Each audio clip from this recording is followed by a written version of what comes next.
Hey, everybody, welcome to Your Own Pathway Leadership and Mental Well-Being. For those who don't know me, my name is Payavu. I'm a licensed psychotherapist and trauma-informed leadership consultant, and I help leaders to realign to their values to rebuild trust. Because leadership isn't just about performance, it's about how power impacts people. So let's own it. First of all, happy Women's History Month, happy March, and I know that it has been a hard year for a lot of us. And I also want to honor this month. I want to dedicate a few of my leadership and mental well being episodes to really reflect on women and especially women in leadership, and not just focus on the barriers that many women continue and have faced, but also ways that leadership itself is evolving. When we talk about leadership today, especially here, like March 2026, um, and in business and in organizations, the conversation often centers around speed. Speed, which is like the return on investment, optimization, efficiency, growth, everything that happens really quickly. But through all of this, what often gets overlooked in that conversation is the one asset that actually produces the return in the first place. And this is people. What I call matriarch leadership or stewardship leadership recognizes something important. Organizations are not just strategies or structures, they are systems of people. And the most powerful return on investment often comes from investing in those people. So, you heard me talk about like the speed driven leadership. And, as I was thinking about an idea for my weekly leadership and mental well being episode, something that came to mind as I was watching, and it was the end of the day and I needed to just relax. So I turned on Netflix and I was watching the latest season of Formula One Drive to Survive. And there was a moment that really stood out to me. A team that had been performing near the bottom of the rankings for years suddenly brings in a new driver.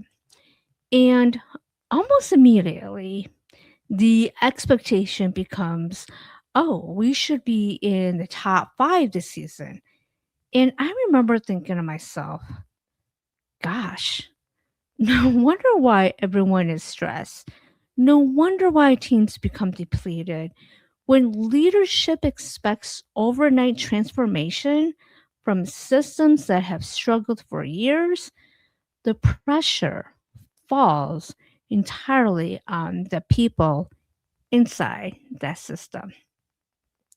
So that is what I call speed driven leadership, which is like the constant acceleration, the constant optimization, the constant pressure for immediate results. But the thing is, complex systems, whether it's a racing team, a company, or even a country, it does not change overnight because healthy systems take time to build. So I want to shift to stewardship leadership and what this entails. So stewardship leadership, a tongue tired for me, not gonna lie, understands something different. Most organizations optimize for speed. Stewardship leadership, on the other hand, optimizes for sustainability because it recognizes that strong systems are built through long term investment. And this includes investment in trust, investment in leadership, investment in leadership development, investment in culture, and most importantly, investment in people.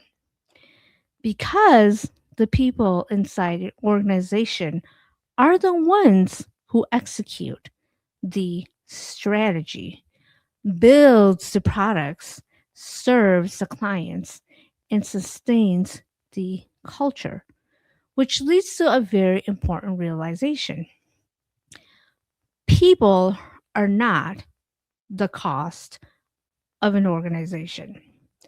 They are the engines of it, its return on the investment. So, moving on, I want to talk about matriarch leadership. And when I talk about matriarch leadership, I'm not talking about women replacing men or about, how men are terrible leaders or women are better leaders or even, about how leadership being soft when a woman leads. What I'm describing is a different orientation toward power. Traditional leadership models often treat power as dominance, competition, and control. Steward leadership, on the other hand, treats power as responsibility. Responsibility for the system, responsibility for the people within it, responsibility for the long term sustainability of the organization.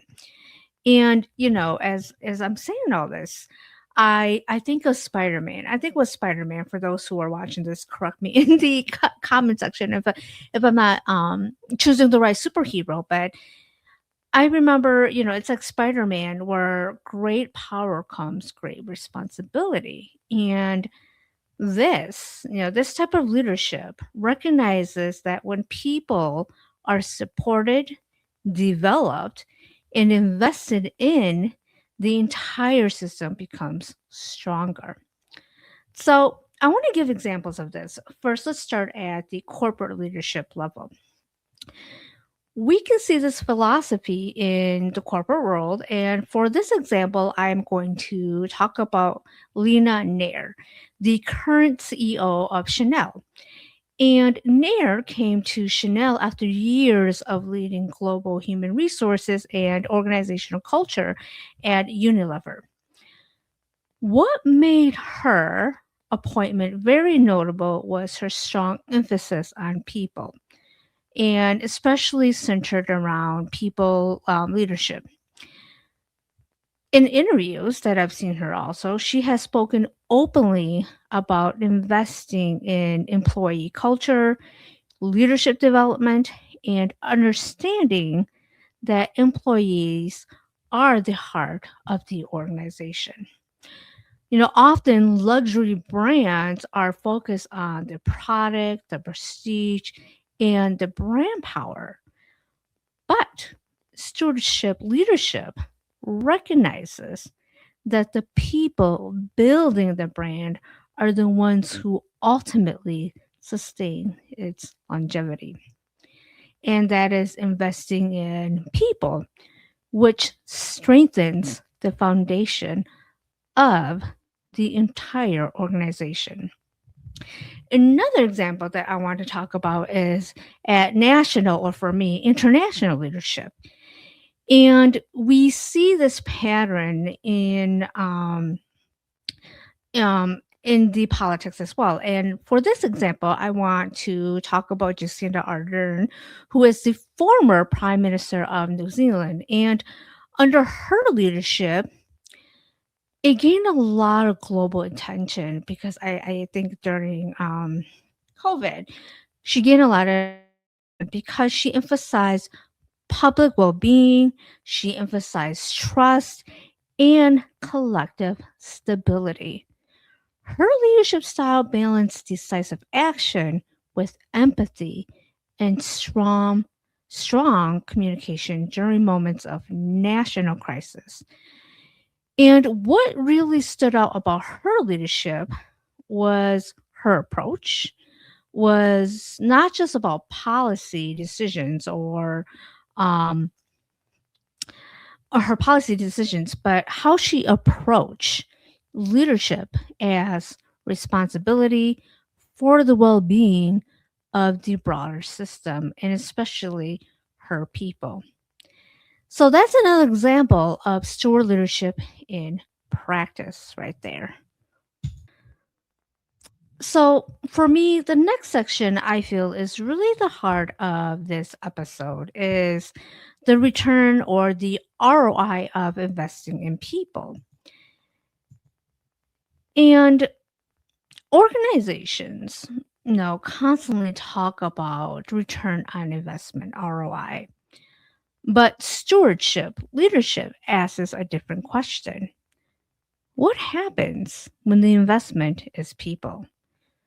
When organizations invest in their people, what happens? Well, retention improves, collaboration strengthens, institutional knowledge stays within the system, burnout decreases, innovation increases, and trust grows. And over time, those factors strengthen the organization far more than the short term optimization ever could.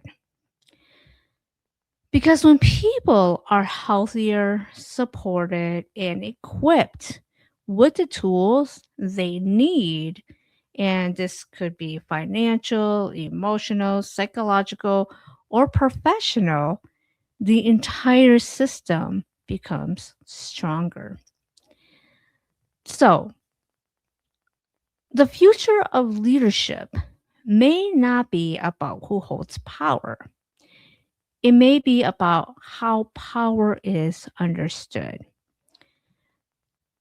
Ego driven leadership focuses on competition, dominance, and short term wins. On the other hand, stewardship leadership focuses on responsibility, sustainability, and long term health. Stewardship leadership, on the other hand, focuses on responsibility, sustainability, and long term system health. Short term leadership extracts performance, and stewardship leadership builds systems where performance can last. So, I want to close off this episode by reinforcing again that it is March, and with being Women's History Month, I wanted to dedicate a few of my leadership and mental well-being episodes this month to really reflect on women in leadership and not just the barriers that women are encountering and still facing, but also the ways that women are shaping leadership differently. Because as leadership continues to evolve, one of the most important questions that we can ask is not just who holds power, but how that power is being used. And what kind of systems are we building for the future? So, I hope you enjoyed this episode, and I hope this episode was helpful in talking about having power and the responsive the responsibility of having that power. And again, I thought of Spider-Man. With great power comes great responsibility, and it's how you hold that power and responsibility. So, I hope you all have a wonderful day, wonderful week. Please take care of yourself, and as always, this is another episode from Your Own Pathway. Lead with alignment, lead with regulation, lead with accountability, and especially lead with integrity and own it. Take care. I'll see y'all next time.